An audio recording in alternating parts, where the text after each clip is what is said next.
Shooting is something that I've worked on since I was in 3rd grade. My dad, my grandfather actually coached here. He was a shooting coach here with Coach Knight in the 70s, so shooting's always been something that I've always worked at.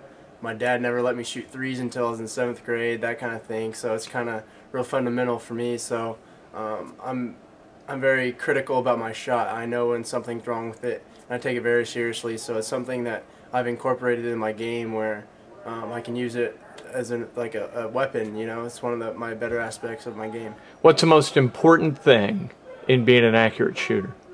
Most important thing. For kids, if some kid is watching this, what's the thing he needs to concentrate on most in order to be an accurate shooter? Make sure you're consistent with doing however you shoot. People are going to tell you shoot a certain way. Some of the best shooters in the game had their shots weren't the prettiest. You know, Larry Bird, Reggie Miller, Ray Allen. Their shots aren't the prettiest looking shots, but they're very consistent at what they do. They do the same shot every single time. So just keeping that, and you're going to be fine. You are a shooter. And you're an assassin. Tell me what it takes to become the kind of shooter that you've become. Honestly, the biggest thing is work ethic, dedication. There's a lot of people that say some people are just born natural shooters. Well, that's true in most cases. You have guys that can just shoot it like Ray Allen. Like, his shot is the most beautiful shot in basketball, I think. It's pure. Every time he shoots it, you think it's going in. But I think what people don't know is all the time and just hard work that these guys put into shooting the basketball. A big thing is that I was told a long time ago, and it was actually by my dad, is it's not how you shoot the ball. There is no really correct form in how to shoot the basketball, but it's repetition. It's what people, it's not what they see, it's what they don't see. When you're in the gym and no one else is there. It's when you wake up early in the morning before a workout and you're in 20 minutes early and you're shooting. It's repetition. It's as many times as you can shoot the ball, your shot's going to continue getting better, no matter what your shot looks like. Because I've seen big guys like Juwan Johnson, Matt Howard. Matt Howard, I'm telling you, nation, watch out. He's going to be a three-point threat this next year. He's been working out, and his shot looks really good. But he won't shoot it. Yeah, he's a little hesitant, I think, in the past, but I think in the future he'll definitely. I think he's going to come out of his shell and knock a few in. But I mean, the biggest thing is repetition. There's simple things that people have been taught over the years, like BEEF, which stands for balance, eyes, elbows, and follow through, which is a simple tactic, that you can teach young kids to start. But for the most part, just tell them to play. Go out and shoot with friends, rebound, challenge each other, and I think really that's what makes a good shooter. All right, tell me this. What do you have to do to earn in your own mind, as you have? There's 8:13 left in a game. You come in, your team's up 13, and you know a triple's going to be a dagger that's going to put you up by 16.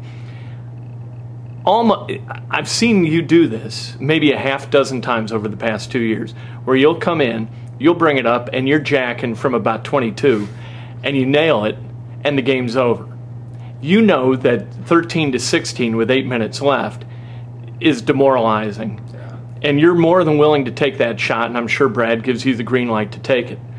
What have you done to earn the right to take that shot?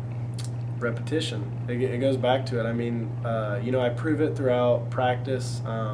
We have game situations where, he'll put a minute on the clock, or like you said, he'll put 8 minutes on the clock, and he'll set up a play and he'll set up a defense, and you got to try and compete against each other. And throughout all that, through summer workouts, through basically just the confidence that your teammates give you, that honestly is a big boost to your own confidence. When you come in and coach draws a play up for you, or he draws it up for someone else, and you look over and Gordon Hayward, who's now in the NBA, looks over and says, knock this in, or put the dagger in him, like you said.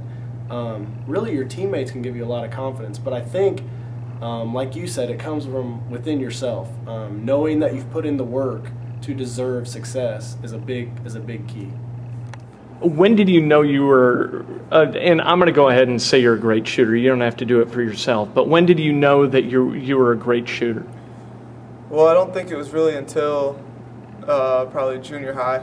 when I was a 6th grader, and I got the opportunity to start on the 7th grade team and then play with the 8th grade team. And that was really something that, whether it was just a matter of default or anything like that, it was something that I excelled in, and they needed me to do for the team. And they really just kind of took off from there. And I mean, shooting a ball in the driveway or in a gym, something I always loved doing, and I would go out there every day and do it. So it just became something that, you know, I practiced every day and just never grew old. Have you ever made any kind of structural change to your shot for any reason? I really don't think I have. It's been consistent, and I mean, my dad's looked at it and he wouldn't correct anything, and he'd like to think of himself as a pretty good shooter too. So for him not to really have any criticisms or anything like that, you know, it's just been a process of adjusting to getting bigger and stronger as I grew up. What's the biggest shot you ever hit? Oh, that's tough.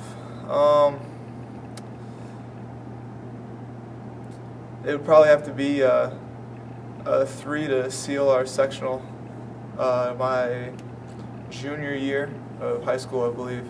We were up 2, and we were in a late game stall, and it was motion red was the call, and all I heard was my coach yell yellow, which meant either a layup or for me to shoot the ball. And they swung it to me off a baseline pass, and I hit a 3 from the corner to seal the game with about 8 seconds to go. It put you up 5? Put us up 5, and that was it. There was only enough time for another possession. Do you feel, so you give yourself the green light at all times? Yes. Right, you're shooting. Yeah. You catch it and you're open, you're shooting. Yeah. Have you ever felt any reluctance? No, I mean, growing up, you know, you'd have games where maybe you do get discouraged, you miss a couple shots, but I always had great coaches, even when I was playing on a travel team with a couple of buddies from my town, and it was just every time I shot it, I'd hear them in my ear, you know, don't quit shooting, and to their credit, it really stuck with me, and it never had any issues with second-guessing myself or anything like that. Do you have a pregame routine?